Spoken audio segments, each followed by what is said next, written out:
Hari ini saya ingin bicara sama saudara satu pesan firman Tuhan yang judulnya adalah hidup bebas rasa bersalah. Jadi kita akan bicara tentang yang namanya rasa bersalah. Ya, kenapa?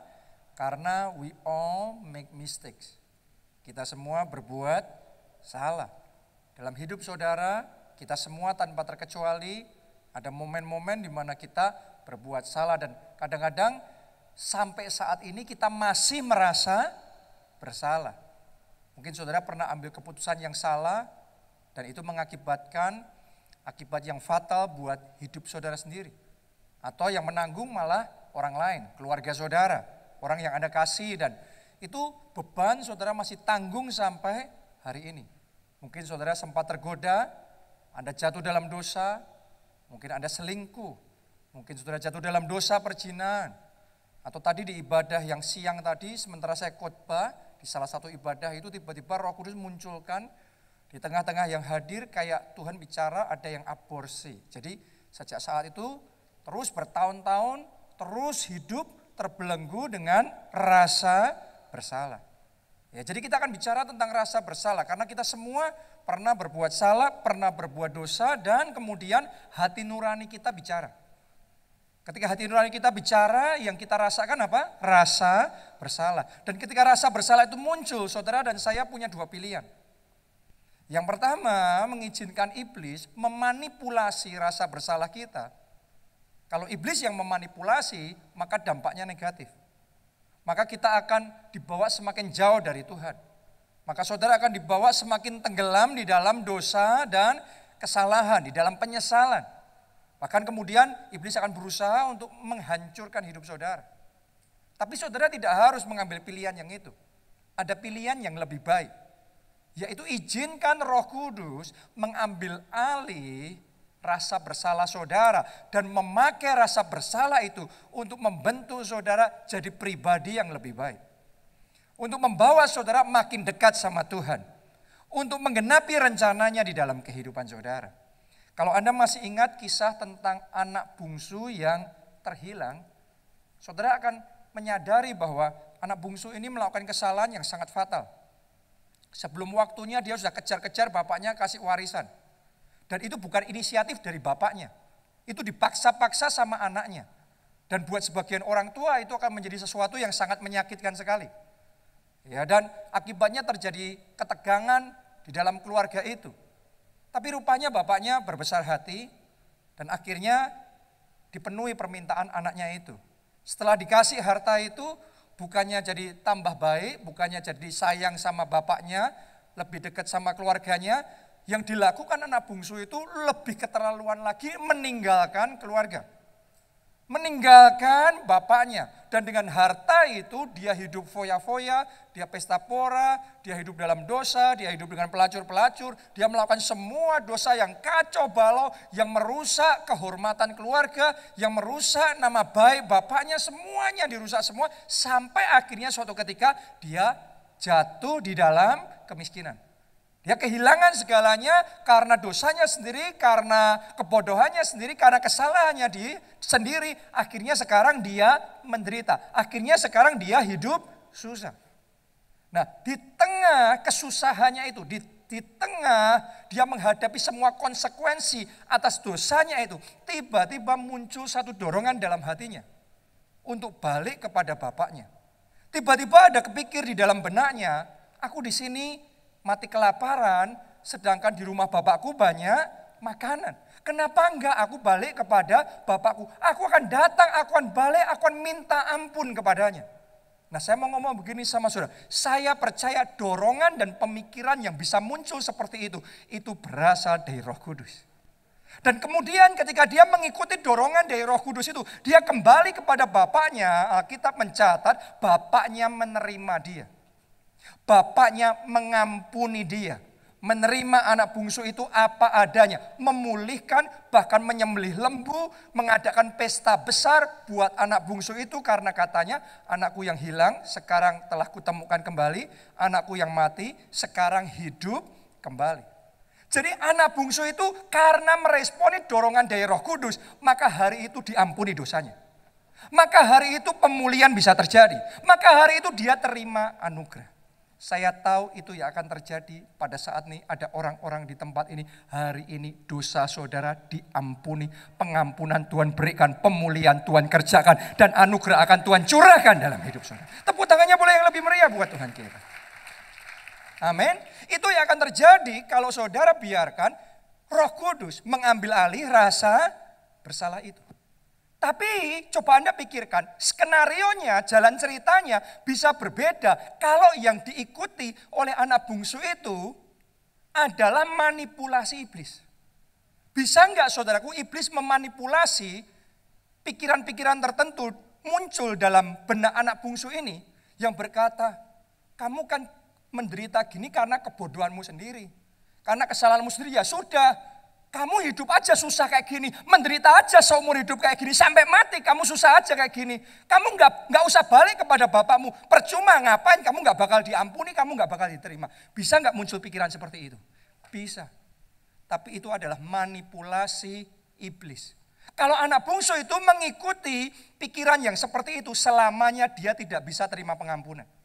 Selamanya keluarganya tidak bisa dipersatukan kembali, tidak ada pemulihan. Kenapa? Itu manipulasi iblis. Bisa enggak saudaraku iblis memunculkan pikiran-pikiran tertentu yang bisa menghancurkan hidup anak bungsu ini? Bisa enggak iblis ngomong begini? Ya kamu kan sudah jadi orang berdosa, ya sudah sekalian aja. Sudah basah ya nyemplung sekalian aja. Kamu jadi penjahat sekalian aja. Kamu jadi perampok sekalian aja. Kamu jadi pencuri sekalian aja. Bisa enggak muncul seperti itu? Sangat mungkin. Karena iblis itu sukanya memanipulasi. Akhirnya bukan pemulihan yang terjadi. Kalau dia dengarkan manipulasi iblis, tipu daya iblis, anak bungsu ini akan lebih tenggelam di dalam dosanya. Lebih tenggelam di dalam kesalahannya. Atau bisa enggak ada manipulasi iblis yang ngomong dalam benaknya, kamu ini ya sudah jadi aib buat keluarga. Kamu nggak bakal diterima, kamu nggak bakal diampuni. Sudah, kamu mati aja, bunuh diri aja. Bisa nggak muncul pikiran-pikiran bunuh diri dalam benak anak bungsu ini? Bisa, dia bisa mengakhiri dirinya gantung diri. Benar apa tidak? Saya mau ngomong sama saudara, sama-sama rasa bersalah itu muncul, tapi kita punya dua pilihan. Yang pertama, kita izinkan Tuhan mengambil alih rasa bersalah kita dan bekerja mendatangkan kebaikan dalam hidup kita. Yang kedua, kita izinkan iblis memanipulasi rasa bersalah kita sampai akhirnya hidup kita hancur. Jadi saya mau ngomong begini sama saudara, yang namanya rasa bersalah pada tempatnya diperlukan supaya pemulihan bisa terjadi. Karena kalau nggak ada rasa bersalah, nggak ada penyesalan, maka nggak ada pertobatan. Orang kalau nggak ngerasa bersalah ngapain bertobat? Benar apa tidak? Orang bertobat ketika dia merasa bersalah. Jadi ada sesuatu yang dia perlu untuk bertobat. Hanya ketika dia bertobat maka dia diampuni. Ketika dia diampuni pemulihan bisa terjadi. Artinya tanpa rasa bersalah kita malah celaka. Kalau Anda masih ingat kisah tentang Kain, dia sudah bunuh adiknya, itu dosa besar. Tapi Tuhan tanya sama Kain, Kain di mana adikmu? Kain jawabnya, emangnya aku penjaga adikku. Jadi dia sudah melakukan kesalahan tapi dia tidak merasa bersalah. Akibatnya saudaraku, dia kehilangan kasih karunia Tuhan. Dia hidup menjauh dari hadirat Tuhan, dia hidup jadi pelarian, dia hidup sebagai orang yang terkutuk. Karena nggak punya rasa bersalah. Kalau Anda masih ingat kisah tentang orang-orang di Sodom dan Gomora, boleh dikatakan ini kota yang penuh dosa. Ya, orang-orang yang hidup di sana, orang-orang yang berbuat dosa yang sangat mengerikan. Semua tentang dosa yang Anda bisa pikirkan mereka lakukan siang dan malam. Yang jadi masalah, mereka nggak merasa itu dosa lagi. Jadi ada orang-orang yang sudah tidak bisa membedakan yang mana dosa, yang mana tidak. Jadi dosa kan semuanya melakukan, semua juga gitu, nggak apa-apa dong. Saudaraku, sehingga akhirnya mereka nggak merasa sudah berbuat dosa, mereka nggak merasa sudah berbuat salah. Akhirnya nggak ada pertobatan dan hidup mereka celaka, hidup mereka hancur. Bahkan di dalam perjanjian baru juga sama. Kisah tentang Ananias dan Safira. Kalau Anda masih ingat itu, mereka menipu, mereka berbohong. Sudah mereka lakukan itu, Petrus tahu, Petrus berusaha untuk meluruskan, berusaha untuk mengkonfirmasi sama mereka, tapi tetap nggak ada penyesalan, tetap mereka bersikukuh dengan tipu daya mereka, dan akhirnya Alkitab mencatat rebahlah, matilah mereka. Jadi tanpa rasa bersalah orang nggak bisa bertobat. Kalau nggak bisa bertobat nggak ada pengampunan. Jadi kalau masih ada rasa bersalah, pada tempatnya itu baik, tapi pastikan yang mengambil alih adalah Roh Kudus. Jangan izinkan iblis memanipulasi rasa bersalah saudara sampai akhirnya hidup saudara hancur. Bukankah itu yang dialami oleh Yudas Iskariot? Yudas Iskariot mengkhianati Tuhan Yesus, menjual Tuhan Yesus dengan 30 uang perak. Oke, sampai akhirnya Tuhan Yesus ditangkap, terus kemudian dijatuhi hukuman mati, disalibkan. Mati. Nah, mari kita lihat. Yudas ini sebenarnya dia merasa bersalah terus dia menyesal apa tidak? Mari kita baca Matius 27 ayat 3 sampai 5. Pada waktu Yudas yang menyerahkan dia melihat bahwa Yesus telah dijatuhi hukuman mati, apa tertulisnya? Menyesalah dia. Jadi ngerasa bersalah enggak? Ada, guilty feeling itu ada. Muncul dalam hatinya.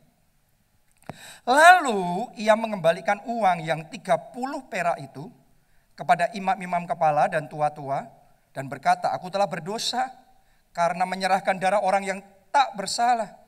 Tetapi jawab mereka, apa urusan kami dengan itu? Itu urusanmu sendiri. Saya mau tanya sama saudara, Yudas setelah menyesal apa yang dia lakukan tadi?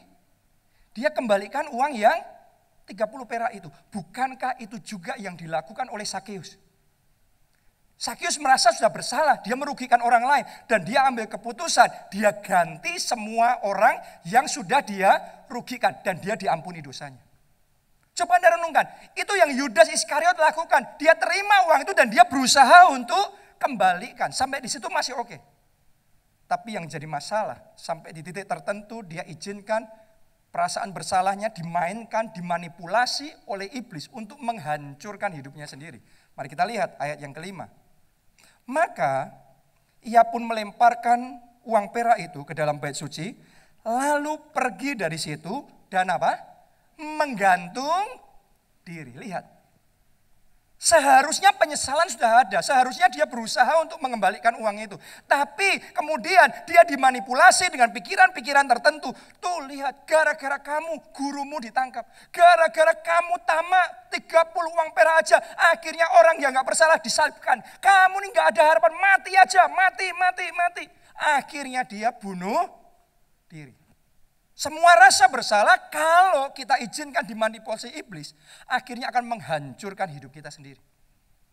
Sama seperti orang banyak yang ada ketika Yesus disalibkan, awalnya mereka mendukung penyaliban itu. Tapi ketika mereka melihat cara Yesus mati, Alkitab mencatat tiba-tiba mereka sadar, ini orang benar, ini bukan orang berdosa. Kita sudah salah menyalibkan orang yang benar. Dan ketika mereka sadar, Alkitab mencatat, maka pulanglah mereka sambil memukul-mukul diri mereka sendiri. Saudaraku, saya mau ngomong begini, ada berapa banyak orang yang melakukan kesalahan 15 tahun yang lalu, tapi sampai hari ini masih menyalahkan diri sendiri. Masih menghukum diri sendiri, masih menghakimi diri sendiri. Terus tidak pernah bisa bebas, tidak pernah bisa merdeka dari rasa bersalah itu. Terus diintimidasi, terus hidupnya berbeban berat. Kenapa capek banget? Karena terus bergumul dan berperangnya melawan diri sendiri. Jangankan maju berperang untuk mengalami kemenangan dan terobosan. Itu nggak bisa dilakukan. Kenapa? Karena terus berperang melawan diri sendiri. Banyak orang gak bisa breakthrough, gak bisa maju di next level dalam hidupnya, menggenapi rencana Tuhan. Kenapa? Karena terus-menerus bebannya berat, menyalahkan diri sendiri.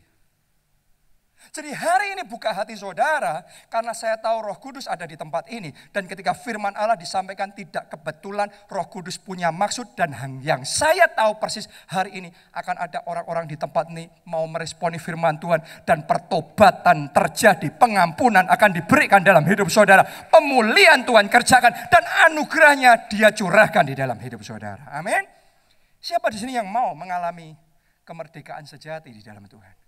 Siapa di sini yang mau dimerdekakan, dibebaskan dari intimidasi iblis yang terus-menerus akibat rasa bersalah itu? Ya. Yang pertama, saya ajak saudara, mari kita rendahkan diri, mendekat sama Tuhan, dan mengaku dosa serta kesalahan kita. Jadi kalau saudara mau rasa bersalah saudara diambil alih sama Roh Kudus, maka mendekatlah sama Tuhan. Jangan menjauh dari Tuhan, tapi mendekat sama Tuhan. Walaupun Anda sudah buat salah, Anda sudah buat dosa, jangan menjauh dari Tuhan. Yang Tuhan mau engkau mendekat sama Tuhan. Ketika engkau mendekat sama Tuhan, maka saudara akan diampuni. Ketika engkau merendahkan diri dan minta ampun sama Tuhan, Dia Tuhan kasihnya tanpa syarat dan Dia mau mengampuni dosa saudara. Oke, satu hal yang saya sangat suka dari anak saya yang ketiga, yaitu Jane. Saudara bisa tanya sama Pastor Nita, Jane itu punya satu sifat saudaraku, kalau dia berbuat salah, terus saya marahin atau mamanya yang marahin, dia merasa bersalah, maka yang sering dia lakukan, malah dia lari, dia peluk saya atau dia peluk mamanya, terus dia nangis, dia merasa bersalah, tapi dia lari mendekat dan dia peluk kita. Saat dia lakukan itu sama saya, tadinya saya marah, begitu dia peluk saya seperti itu, tiba-tiba marah saya hilang, tiba-tiba hati saya meleleh, langsung saya rangkul, pengampunan langsung terjadi, pemulihan langsung terjadi. Saya mau ngomong begini, manusia saja kasihnya begitu. Kasih Bapakmu di surga lebih besar. Kalau engkau buat dosa, tapi engkau mendekat sama Tuhan. Kalau engkau buat dosa, tapi engkau datang sama Tuhan, saudara tidak ditolak, saudara diampuni. Hari ini dosa-dosamu diampuni. Pertobatan terjadi, pemulihan Tuhan kerjakan. Amin. Jadi datang sama Tuhan dengan kerendahan hati, minta ampun. Oke, jangan lari menjauh, tapi lari mendekat sama Tuhan. Yang dilakukan Musa, Anda masih ingat gak kisah Musa? Sejak dari dia lahir, sudah ada rencana Tuhan besar dalam hidupnya. Dia sudah ditakdirkan bahwa anak ini bakal jadi pahlawan besar bagi bangsa Israel. Yang akan memerdekakan bangsa Israel dari perbudakan Mesir dan masuk ke tanah perjanjian. Sementara dia bertumbuh jadi anak muda, jadi pangeran di Mesir. Dia percaya diri luar biasa, tapi dia belum belajar berjalan sama Tuhan. Dan suatu kali dia melakukan kesalahan fatal. Waktu dia lihat bangsanya dianiaya oleh orang Mesir, dia emosi, dia bunuh orang Mesir. Jadi dia berusaha membebaskan bangsanya dengan cara yang salah, dengan waktu yang salah. Pakai kekuatannya sendiri, bukan kekuatan Tuhan, pakai caranya, bukan cara Tuhan. Akibat kesalahannya itu dia harus lari dari Mesir. Dia lari dari Firaun karena dia mau dibunuh ganti sama Firaun. Dan saudara tahukah Anda, 40 tahun dia melarikan diri di padang gurun. Jadi selama 40 tahun saudaraku dia jadi penggembala domba. Coba Anda bayangkan, gara-gara kesalahannya, satu saja kesalahan, seorang pangeran jadi pelarian. Seorang putra raja sekarang turun level jadi penggembala domba. Saya yakin selama 40 tahun itu pasti ada banyak momen dalam hidup Musa yang merasa menyesali. Bodoh bener aku, gara-gara gak sabar, gara-gara emosi. Sekarang aku kacaukan semua, sekarang rencana Tuhan batal dalam hidupku. Sekarang aku gak bisa lagi bebaskan bangsa Israel, bangsaku dari perbudakan Mesir. Saudaraku, itu yang mungkin disesali Musa. Dan itu bukan setahun, 2 tahun. 40 tahun. Dan Musa saya yakin sempat berpikir, ya sudah mungkin aku akan mati hanya jadi orang biasa. Dan rencana Tuhan yang besar itu batal terjadi dalam hidupku. Di saat Musa sudah menerima kenyataan itu, sudah menyerah sama rencana Tuhan dalam hidupnya, ternyata Tuhan tidak pernah menyerah sama Musa. Mungkin ada di tempat ini karena saudara sudah buat salah, engkau merasa gara-gara kesalahanmu rencana Tuhan batal. Gara-gara dosa-dosa saudara mungkin semuanya sudah kacau dan tidak ada harapan. Tapi saya mau katakan jangan pernah menyerah. Bahkan sekalipun saudara sempat merasa mau menyerah, satu hal yang saya mau ngomong sama saudara, Tuhanmu tidak pernah menyerah dengan hidupmu. Dia masih punya rencana yang besar. Kesalahan saudara tidak membatalkan rencana Tuhan. Dosa saudara tidak membatalkan rencana Tuhan. Hari ini pemulihan akan terjadi. Di saat Musa di titik terendah dalam hidupnya sudah hopeless. Tiba-tiba suatu hari Tuhan menampakkan diri sama Musa dalam bentuk api yang ada di semak-semak, tapi semak-semak itu tidak terbakar. Dan di situ Tuhan kembali memanggil Musa. Di situ Tuhan mengampuni Musa. Di situ Tuhan memulihkan. Tuhan mengurapi Musa. Di situ Tuhan memberikan kekuatan yang baru. Dan Tuhan mengutus Musa untuk kembali ke Mesir. Menghadapi masa lalunya. Menghadapi kesalahannya. Menghadapi Firaun. Sampai akhirnya dia berhasil menggenapi rencana Tuhan dalam hidupnya. Yaitu membebaskan bangsa Israel dari perbudakan Mesir. Wow, saya yakin bagi orang-orang tertentu, hari ini, hari rencana Tuhan dipulihkan dalam hidup saudara. Hari di mana apa yang seharusnya Tuhan mau kerjakan dalam hidupmu dan itu sempat rasanya kandas, hilang gara-gara kesalahanmu. Tapi hari ini kalau saudara merendahkan hati, datang sama Tuhan, Anda mendekat sama Tuhan, maka dosa-dosamu akan diampuni. Sama seperti Tuhan mengurapi Musa lagi, sama seperti Tuhan memberikan kekuatan lagi, sama seperti Tuhan memberikan kesempatan berikutnya sama Musa. Hari ini Tuhan mau memberikan kesempatan berikutnya kepada saudara. Sampai Anda bangkit, sampai rencana Tuhan tergenapi dalam hidup saudara. Amin. Jadi ketika Anda merasa bersalah, satu hal yang saudara harus ingat. Jangan menjauh dari Tuhan. Mendekat sama Tuhan. Karena ada janji pengampunan dari Tuhan. 1 Yohanes 1 ayat yang ke-9. Jika kita mengaku dosa kita, maka ia adalah setia dan adil. Sehingga ia akan mengampuni segala dosa kita. Dan menyucikan kita dari segala kejahatan. Mungkin iblis selalu ngomongnya beda sama ini. Iblis ngomong kalau dosamu sudah kayak gitu, nggak bisa diampuni. Makanya berapa banyak orang mau maju pelayanan nggak pernah berani karena merasa nggak layak. Seolah-olah darah Kristus nggak bisa mengampuni dosanya yang itu. Nggak bisa menguduskan dia. Berapa banyak orang mau berdoa minta sama Tuhan rasanya nggak yakin Tuhan mau jawab doa orang seperti saya. Karena saya orang berdosa. Saya mau ngomong sama saudara, Alkitab mengatakan ia setia dan adil. Tolong dengarkan baik-baik, dosamu boleh sangat besar, tapi tetap kasih Allah terlebih besar. Kalau saudara minta ampun hari ini, diampuni. Hari ini dosa saudara sudah selesai. Hari ini Tuhan terima saudara kembali apa adanya. Amin. Jadi jangan pernah lupa itu. Ayo datang sama Tuhan dengan kerendahan hati, mendekat dan minta ampun sama Tuhan. Yang kedua, untuk mengalami kemerdekaan sejati, komitmen hidup dalam pertobatan. Jadi setelah kita mengaku dosa dan kita minta ampun, dan Tuhan mengampuni dosa kita, maka yang kedua yang saudara perlu lakukan adalah komit untuk hidup dalam pertobatan yang sejati. Karena Alkitab ngomong, hasilkanlah buah-buah sesuai dengan pertobatanmu. Oke, jadi Tuhan mau bukan sekedar pengampunannya itu membersihkan kita, tapi pengampunannya mentransformasi hidup kita. Makanya tadi ditulis, ia adalah setia dan adil, ia mengampuni segala dosa kita, enggak cuma diampuni dosanya, dan menyucikan kita dari segala kejahatan. Oke, jadi bukan cuma diampuni dosa selesai, tapi sampai disucikan, sampai roh saudara disucikan. Sampai jiwa saudara disucikan. Sampai tubuh saudara disucikan. Sampai pikiran dan hati kita disucikan. Sampai keinginan-keinginan kita yang tadinya enggak kudus, sekarang disucikan. Itu karya salib Yesus Kristus. Sehingga kita dimampukan hidup dalam pertobatan. Saudara dengan kekuatanmu sendiri engkau enggak bisa hidup dalam kekudusan. Berapa banyak dari saudara sudah mencoba dan Anda gagal lagi kan?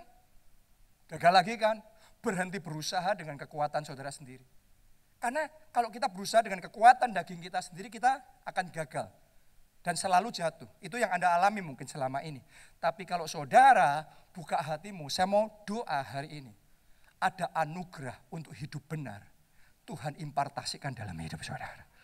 Bukan dengan kuat, bukan gagah, tapi Roh Kudus yang menyucikan hidup kita. Sampai hidup kita disucikan from the inside out.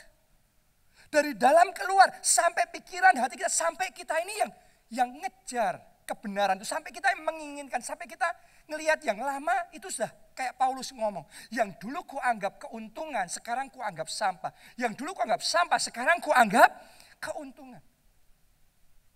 Sampai dosa itu tidak lagi menarik buat saudara. Kalau dosa nggak lagi menarik, caranya iblis goda kita gimana? Oke, jadi Tuhan bisa menyucikan hidup kita. Sehingga kita terima anugerah hidup dalam pertobatan. Yang ketiga, stop mendengarkan suara pendakwa. Dan mulai mendengarkan suara pembela kita. Saya bacakan dulu ayatnya di Sakaria 3 ayat yang pertama. Kemudian ia memperlihatkan kepadaku, ada imam besar Yosua berdiri di hadapan malaikat Tuhan, sedangkan iblis berdiri di sebelah kanannya untuk apa? Mendakwa. Jadi Anda harus tahu dalam hidup kita ada yang namanya pendakwa. Siapa pendakwanya? Iblis. Tapi di sisi yang lain Anda harus tahu kita juga punya pembela. Yesus Kristus, Tuhan kita, dia yang bela saudara. Oke, iblis kerjaannya mendakwa. Saudara punya 1.000.000 kebaikan kalau Anda di pengadilan, yang namanya pendakwa tidak akan nyebutin satu persatu kebaikan saudara. Seolah-olah 1.000.000 kebaikan saudara nggak ada artinya. Yang dilakukan pendakwa adalah memperbesar kesalahan saudara sedemikian rupa. Seolah-olah hidup saudara ya itu. Oke, pendakwa itu kerjanya begitu. Melabeli hidup kita. Satu aja kesalahan kita, langsung ya sudah, that's it. Itu hidup. Kita langsung didakwa habis-habisan. Iblis itu suka mendakwa. Kalau manusia sukanya melabeli. Benar apa tidak? Ya, terhadap Thomas yang buat salah sekali. Waktu Yesus bangkit dia nggak percaya bahwa Yesus bangkit. Sejak saat itu sampai sekarang manusia kita masih suka melabeli Thomas. Ini murid yang tidak percaya, padahal dia momen tidak percayanya ya sebentar aja. Setelah itu dia percaya. Tapi sampai hari ini kita masih melabeli dia murid yang tidak percaya. Berapa banyak dari saudara yang hidupnya dilabeli secara tidak adil oleh orang lain. Kamu orang berdosa, kamu gak layak, kamu pejina, kamu ini, kamu itu, kamu bodoh, kamu gak kudus dan macam-macam. Kamu gak cukup baik. Saya mau ngomong sama saudara, mulai hari ini stop mendengarkan suara pendakwa saudara. Kenapa? Karena kebenarannya Anda sudah diampuni dosa-dosa saudara. Kalau iblis memperbesar satu kesalahan saudara dan tidak menganggap 1.000.000 kebaikan saudara, tapi yang dilakukan Yesus pembela kita sebaliknya. 1.000.000 kesalahanmu pun dia ampuni. Bahkan dia serahkan tubuhnya dan darahnya mati bagi kita di kayu salib. Sehingga kita yang harusnya binasa, tidak binasa, melainkan beroleh hidup yang kekal. Bukan hanya dia ampuni dosa kita, dia berikan kebenarannya dalam hidup kita. Mari kita baca ayatnya di Kolose 2 ayat 13-14. Kamu juga meskipun dahulu mati oleh pelanggaranmu dan oleh karena tidak disunat secara lahiriah, telah dihidupkan Allah bersama-sama dengan dia sesudah ia mengampuni segala pelanggaran kita. Tolong dengarkan baik-baik. Pelanggaran saudara sudah diampuni. Katakan amin saudara. Bukan sekedar akan diampuni, bukan sekedar sedang diampuni, sudah diampuni. Ini firman Tuhan yang ngomong. Ayat yang berikutnya. Ayat yang ke-14. Dengan cara apa? Dengan apa? Menghapuskan apa? Surat hutang. Itu hutang dosa dan Alkitab mencatat hutang dosamu sudah dihapuskan. Kalau ada accountant di tempat ini yang namanya hutang dihapus bukukan, artinya selesai. Itu sebabnya di kayu salib Yesus ngomong sudah selesai. Oke, mungkin saudara sempat ambil hutang KPR di bank, terus Anda gagal bayar. Secara manusia sudah habis. Tapi Tuhan gerakkan seseorang, mungkin orang tua saudara atau teman saudara, ya, untuk take over kredit itu, dan sebagai ganti saudara yang gagal bayar, dia yang bayar semuanya. Ketika hutang itu sudah dibayar, statusnya lunas. Mungkin Anda merasa, tapi kan aku belum bayar, bukan aku yang bayar. Walaupun bukan saudara yang bayar, hutang itu sudah lunas. Dosa saudara sudah lunas. Dosa saudara sudah diampuni. Yesus yang bayar semua hutang dosa kita. Tepuk tangannya boleh yang paling meriah buat Yesus yang membayar dosa-dosa kita. Menghapuskan surat hutang yang oleh ketentuan-ketentuan hukum mendakwa dan mengancam kita, dan itu ditiadakannya dengan memakukannya pada kayu salib. Jadi sudah ditiadakan. Mulai hari ini saya ajak saudara untuk tahu cara berperang melawan pendakwa. Setiap kali pendakwa ngomong sama saudara, tuh kamu gak layak, kamu tuh sudah pernah aborsi, kamu sudah pernah buat yang gak benar, gak bisa. Saudara ngomong sama pendakwa itu, aku punya pembela, namanya Yesus Kristus Tuhan. Dan pembelaku berkata, sudah lunas. Surat hutang itu sudah lunas. Dosa-dosaku sudah diampuni. Pelanggaran-pelanggaranku sudah ditiadakan dan dipakukan pada kayu salib. Artinya Anda merdeka. Saudara bebas. Amin. Dan kalau Tuhan ngomong saudara merdeka, Anda sungguh-sungguh merdeka. Yang terakhir, yang keempat. Mau mengalami kemerdekaan di dalam Tuhan? Ini yang terakhir, yang keempat. Dengan iman, terima kasih karunia Tuhan. Oke, kenapa? Karena kasih karunia Tuhan bisa membatalkan kutuk. Dan mengubahnya jadi berkat. Kenapa itu penting? Karena waktu Anda berbuat dosa, konsekuensi dosa itu kutuk, maut. Tapi ketika Anda sudah bertobat, terima pengampunan, sekarang dengan iman, terima anugerah Tuhan. Waktu engkau terima anugerah Tuhan, harusnya tadinya kena kutuk, tapi kutuknya dibatalkan, diganti berkat. Dalam nama Yesus, terima berkat, terima berkat, terima berkat, terima berkat, terima berkat, terima berkat. Katakan amin, tepuk tangannya pula yang paling meriah buat Tuhan. Dan untuk terima anugerah, untuk terima kasih karunia, butuh yang namanya iman. Butuh yang namanya keberanian. Karena banyak orang takut-takut, aku layak enggak ya untuk terima anugerah. Justru anugerah, kasih karunia itu kita enggak layak, tapi diberikan sama kita. Tapi dari pihak kita butuh iman, keberanian. Aku terima kasih karunia dari Tuhan. Kalau Anda terima kasih karunia Tuhan, maka Anda akan melihat bukan hanya dosa-dosamu diampuni, tapi Tuhan akan membawa saudara ke next level yang belum pernah Anda bayangkan sebelumnya. Tuhan akan nyatakan dalam hidup saudara. Itu yang dialami oleh Petrus. Petrus sudah pernah buat salah, dia gagal, dia menyangkal Yesus sampai berapa? 3 kali. Dan dia dilabeli, ini murid yang menyangkal Yesus sampai 3 kali. Kalau sejak saat itu dia terus merasa bersalah. Dia nggak mau terima anugerah dari Tuhan, bersalah. Aku nggak layak. Hari demi hari dia akan semakin lemah, semakin tenggelam. Dan akhirnya dia kandas, selamanya dikenal hanya sebagai murid yang menyangkal Yesus 3 kali.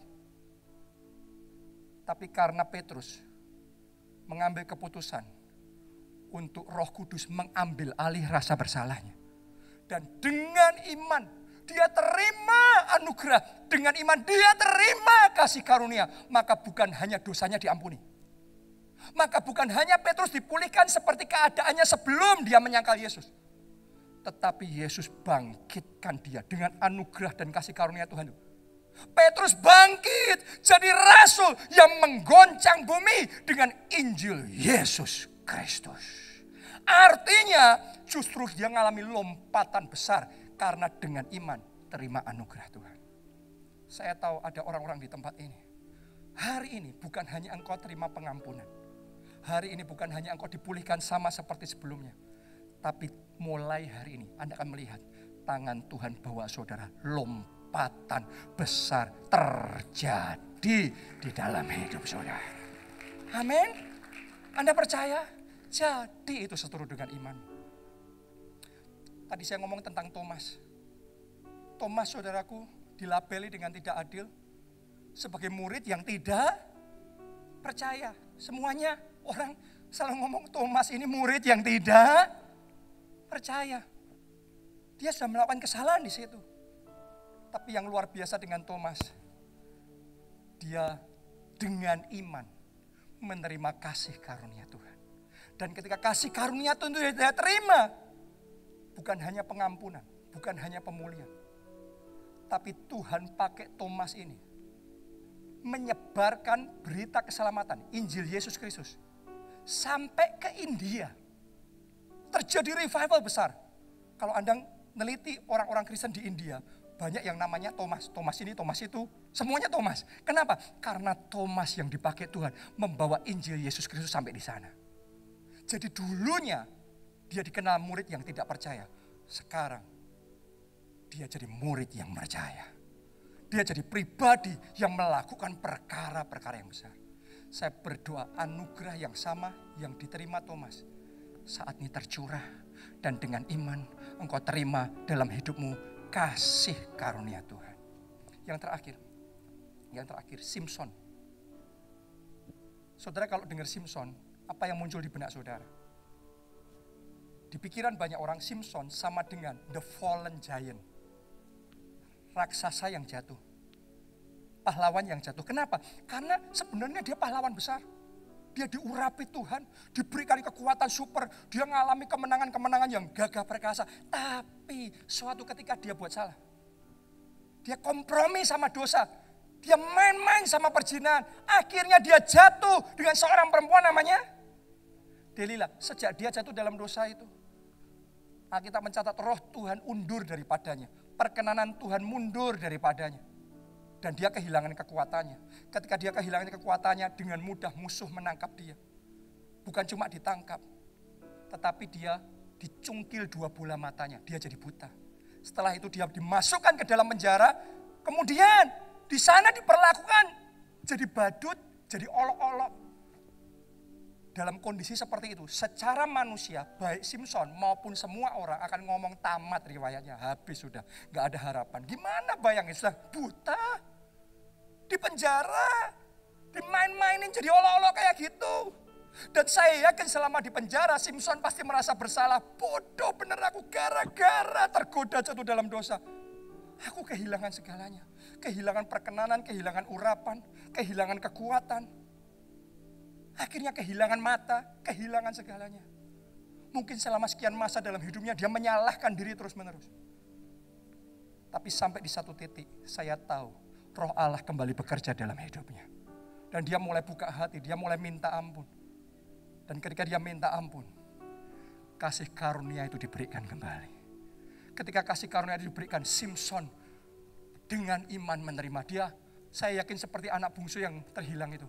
Aku gak layak Tuhan, tapi aku perlu kasih karunia-Mu. Dia datang dan dia mendekat sama Tuhan. Dan saya yakin di penjara saat orang lain gak tahu, di situ pengampunan diberikan, di situ urapan baru diberikan, di situ kekuatan baru dipulihkan kembali dalam hidupnya. Dan sampai di satu momen dia berseru sama Tuhan, Tuhan berikan aku kesempatan lagi. Tuhan berikan kembali aku kekuatan itu. Dan Alkitab mencatat Tuhan mendengar perkataan Simpson itu. Maka kekuatan diberikan. Dan dengan kekuatan yang dari Tuhan itu, di momen terakhir dalam hidupnya, dia mengalami kemenangan terbesar. Coba Anda bayangkan, waktu dia masih gagah, waktu dia masih melihat, waktu dia masih terkenal, wah menangnya banyak. Tapi Alkitab mencatat, semua menang-menangnya Simpson di masa dia hebat, di masa gagah, di masa masih melihat, gak ada apa-apanya dibandingkan waktu Simpson paling terpuruk. Tapi karena kasih karunia Tuhan, itu dikerjakan. Ada orang-orang di tempat ini, saat ini engkau sedang menanggung konsekuensi dari kesalahan dan dosamu di masa lalu. Dan karena itu, hidupmu menderita, Karena itu saudara terpuruk, keluargamu terpuruk, dan mungkin Anda berpikir, ya sudah mungkin ini kesalahanku, aku harus nanggung semuanya ini. Mungkin Anda berpikir sudah tamat riwayatnya, Anda nggak ada harapan lagi. Paling kalau dipulihkan pun ya sedikit lah, tapi nggak bisa seperti masa jaya. Jangan pernah percayai tipu daya iblis. Jangan pernah mau dimanipulasi iblis. Allahmu lebih besar dari semua keterbatasanmu, semua keterpurukanmu. Mari saya nubuatkan saudara yang ada di tempat ini. Jangan anggap masa jaya saudara itu puncak dari segalanya. Walaupun engkau terpuruk sekarang, saya nubuatkan di dalam nama Yesus akan ada orang-orang di tempat ini mengalami kemenangan terbesar. Akan ada kesaksian terbesar, kemuliaan terbesar akan Tuhan manifestasikan di dalam hidup saudara. Kuncinya dengan iman. Mari kita terima kasih karunia Tuhan itu. Yang mau mari bangkit berdiri. Betapa besar kasih pengampunanmu Tuhan, tak kau pandang hina hati yang hancur.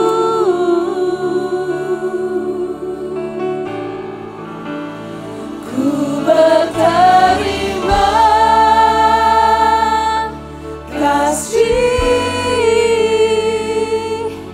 kepadamu ya Tuhan, pengampunan yang kau beri pulihkanku. Mari semuanya kita angkat kedua tangan kita bersama-sama, kita katakan betapa besar kasih pengampunanmu Tuhan, tak kau pandang hina hati yang hancur.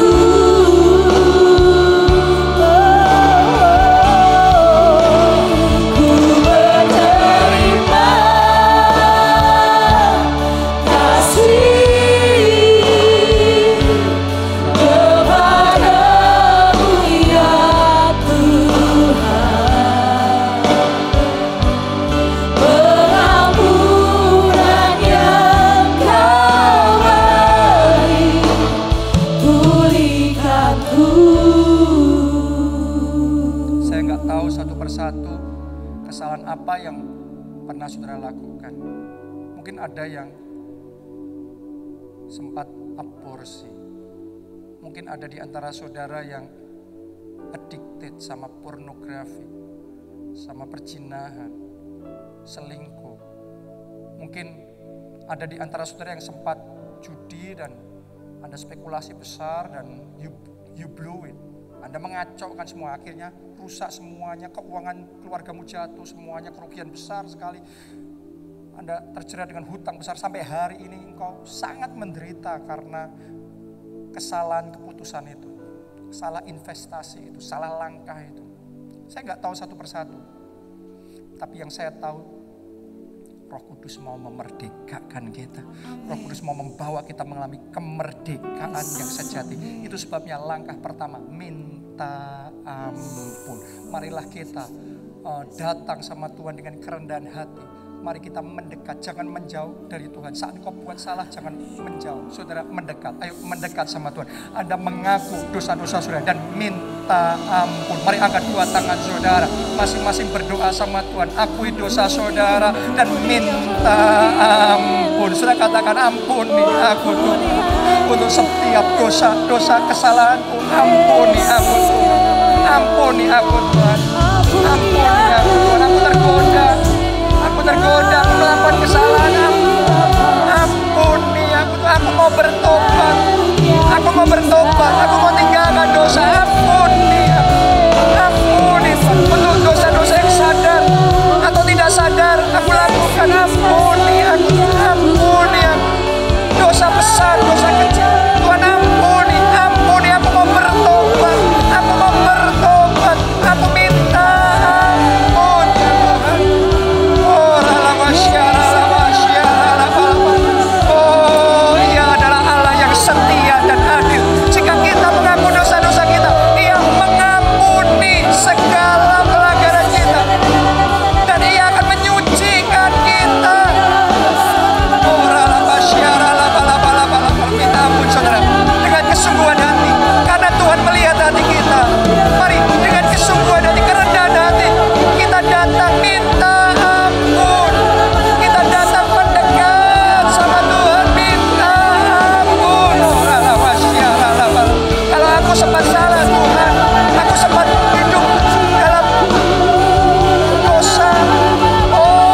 penuh keberanian dengan iman.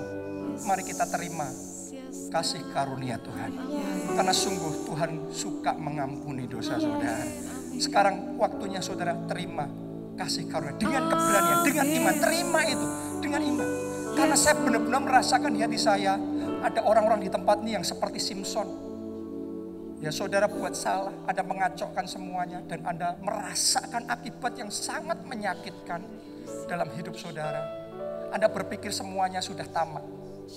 Tapi hari ini Tuhan melalui firman-Nya mau ngomong sama saudara, aku belum selesai bekerja dalam hidupmu. Aku mau memberikan kesempatan yang kedua. Aku mau mengampuni dosa-dosamu. Aku mau memulihkan engkau. Aku mau mengurapi engkau kembali. Aku mau memberikan kekuatan yang baru dalam kehidupanmu. Dan saya tahu kalau Anda dengan penuh keberanian, dengan iman, Anda menyambut kasih karunia Tuhan. Saya melihat dalam nama Yesus ada kemenangan terbesar, ada kesaksian terbesar, ada kemuliaan terbesar yang Tuhan akan nyatakan dalam hidup saudara. Semuanya katakan dalam nama Yesus. Aku terima kasih karunia Tuhan itu. Aku terima anugerah yang besar itu. Aku terima. Terjadi kemenangan terbesar. Terjadi keberhasilan terbesar. Terjadi kemuliaan terbesar. Terjadi. Terjadi.